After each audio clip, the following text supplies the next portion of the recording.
এবারে চলে যাচ্ছি একেবারে উত্তরের সবশেষ জেলা পঞ্চগড়ে। সেখান থেকে যুক্ত হচ্ছেন সহকর্মী আলমগীর স্বপন। তার কাছ থেকে জানবো সেখানকার সবশেষ পরিস্থিতি। স্বপন, পঞ্চগড়ে নির্বাচনের প্রস্তুতি কেমন দেখছেন? নিরাপত্তা পরিস্থিতি কেমন চোখে পড়ছে আপনার?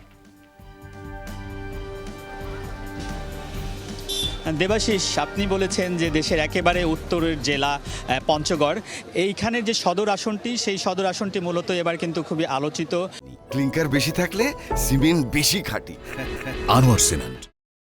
বিশেষ করে জুলাই আন্দোলনের অন্যতম সংগঠক এনসিপি নেতা সার্জিস আলম এখানে প্রথমবারের মতো নির্বাচন করছেন তরুণ নেতা হিসেবে, এবং তার যে বিপক্ষ জাতীয় পার্টির বিএনপির যে প্রার্থী সাবেক স্পিকার ব্যারিস্টার জমিরুদ্দিন সরকারের ছেলে নওশাদ জমির, তো তাদের মধ্যে কিন্তু এক ধরনের উত্তেজনা আছে। পোস্টার ছেঁড়া থেকে নিয়ে শুরু করে সমাবেশে বাধা দেওয়া, এই বিষয়গুলো কিন্তু আছে। এগুলোকে ধরেই আইন শৃঙ্খলা বাহিনী আসলে কালকে প্রস্তুতি নিচ্ছে নির্বাচনের।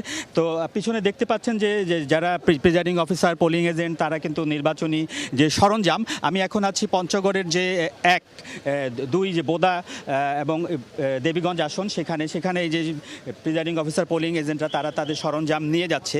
এই পঞ্চগড়ের যে 2টি আসন, এই 2টি আসনে আপনার ভোটার রয়েছে প্রায় 8.5 লাখের মতো। এখানে আইন শৃঙ্খলা রক্ষায় প্রায় সেনাবাহিনীর 800 সহ 7,000-এর মতো আপনার আইন শৃঙ্খলা বাহিনীর সদস্যরা রয়েছে, এবং এখানে ভোট কেন্দ্র প্রায় 282-82 মতো ভোট কেন্দ্র রয়েছে।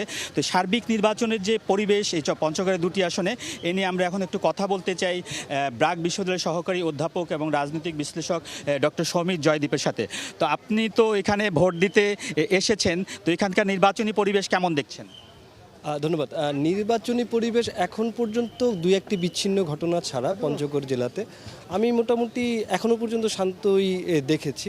তবে মূল আশঙ্কাটা কিন্তু নির্বাচন হয়ে যাওয়ার পরে, যেটা সারা বাংলাদেশেই থাকে, বা নির্বাচনের দিন সেই পরিবেশটা কেমন থাকবে, এইটা নিয়ে এক ধরনের আমাদের মধ্যে আশঙ্কা। এখানে তো সংখ্যালঘু ভোটারও রয়েছে বেশ ভালো সংখ্যক। হ্যাঁ, ভালো সংখ্যক মানে এই যে ধর্ম পরিচয় যারা প্রান্তিক জনগোষ্ঠী, তাদের একটা ভালো উপস্থিতি আছে, এবং সারা বাংলাদেশে এবারে যেই হাওয়াটা উঠেছে এখানেও সেটা আছে যে এই জনগোষ্ঠী আসলে কাদেরকে ভোট দিবে, এইটা একটা কিন্তু বেশ ভালো মনোযোগের জায়গায় মানে উপস্থিত হয়েছে।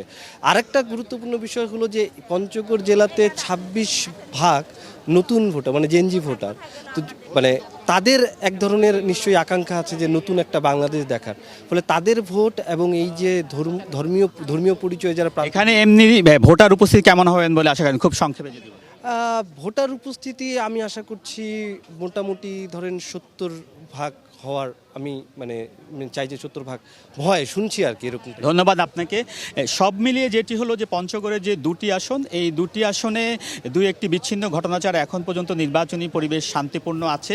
নির্বাচনী কর্মকর্তা সহ যারা দায়িত্বে আছেন তারা আশা করছেন এখানে শান্তিপূর্ণভাবেই শেষ পর্যন্ত ভোট সম্পন্ন হবে। স্বপন, ধন্যবাদ আপনাকে আমাদের সঙ্গে যুক্ত হবার জন্য।